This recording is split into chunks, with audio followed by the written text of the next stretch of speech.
All right, hi, and welcome back. Attorney Steve Vondran here. We are talking in this video about abuse of process. What is it? A lot of people throw down these words. Oh, I'm going to sue you for malicious prosecution. I'm going to sue you for abuse of process. But what does it mean? What's the difference between the two? So let's talk about this. Now, this is California Jury Instruction 1520. So this is kind of derived from that. Here you have plaintiff claims that defendant wrongfully engaged in a legal procedure that caused harm or injury to plaintiff. To establish this claim, plaintiff must prove all of the following. So this is a tort dealing with misuse of a legal procedure. So number one, plaintiff is going to have to show defendant engaged in a legal procedure that could be criminal or a civil tool.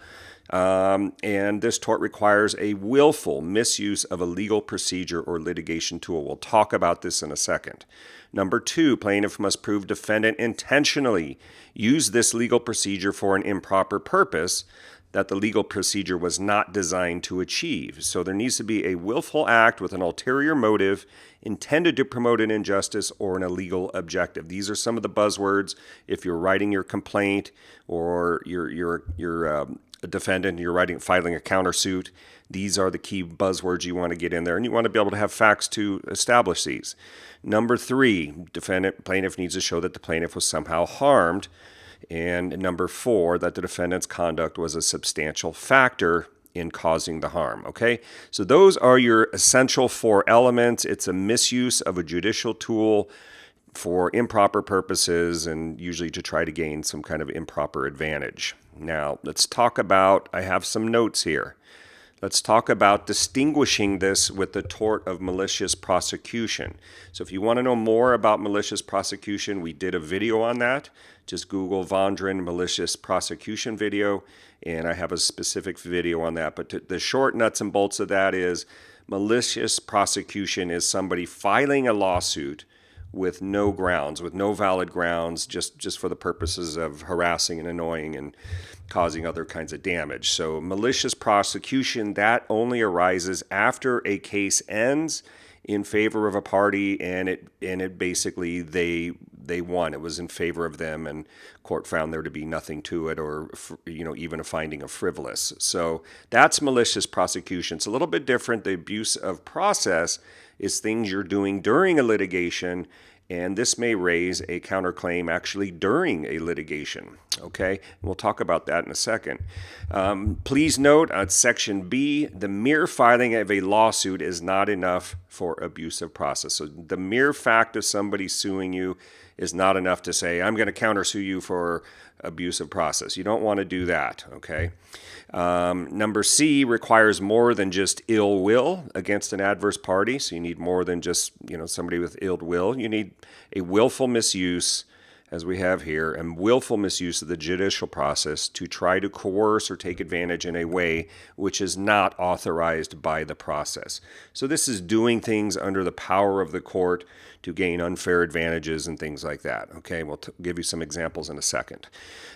This particular area of law is interpreted broadly, so meaning something might fall under this, so you have to be careful not to cross the lines in a litigation. Again, the purpose of the abusive act is to perpetrate an injustice, and using a litigation tool and either an act or a threat, using it as a club and not for the purpose it was intended for. Okay, again, could lead to a defendant filing a counterclaim, 2-year statute of limitations under California law. Now, this is going to be a different law in each state. Each state is going to have its own version of a statute or case law that's going to interpret the law. So this is really more of a state law cause of action. So bear that in mind. Sometimes you're in federal court. This may be a state court cause of action that you're going to bring. Certain communicative acts could be protected by the litigation privilege. Lawyers are allowed to do certain things during litigation that, people have said attorneys are allowed to defame other parties during a litigation because it's a litigation privilege. So there has to be certain leeways afforded to an attorney to conduct a litigation. Okay, and again, this could be use of a civil or criminal legal process. Let's get to some examples here. Hopefully this will shed some light for you.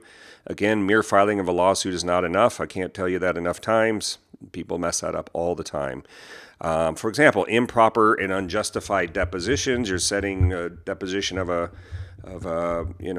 old lady that maybe she has cancer or something to try to coerce a settlement. Setting improper depositions.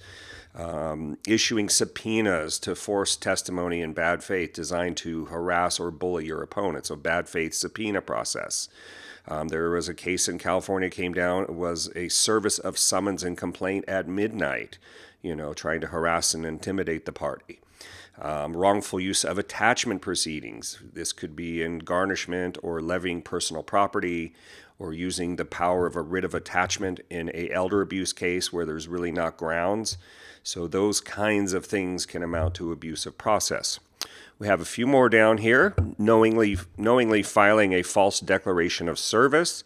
So you file a document with the court saying that somebody was served when you know they weren't.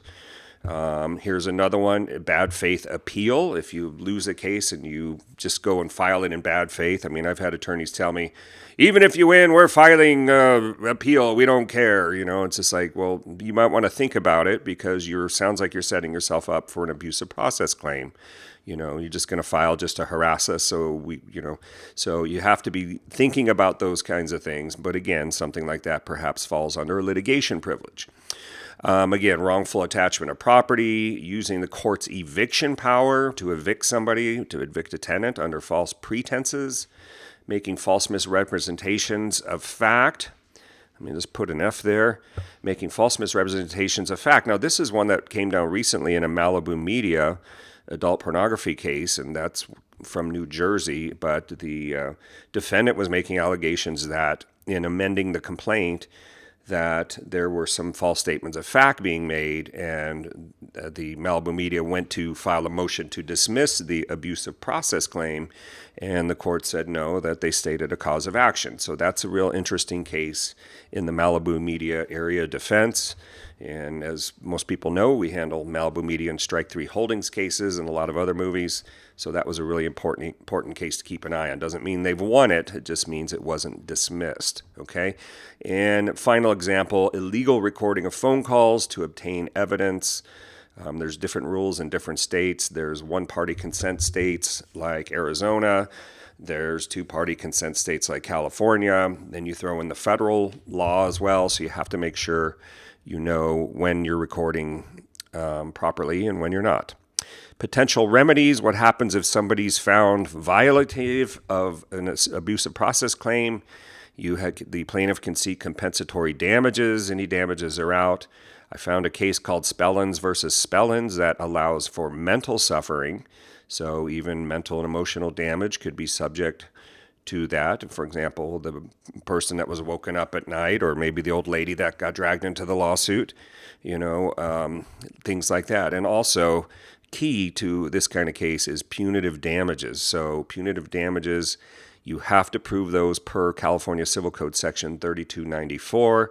I've got a Google link down there, not a link, but just Google that, and I have a video on punitive damages in California. It's very helpful if you're trying to recover punitives.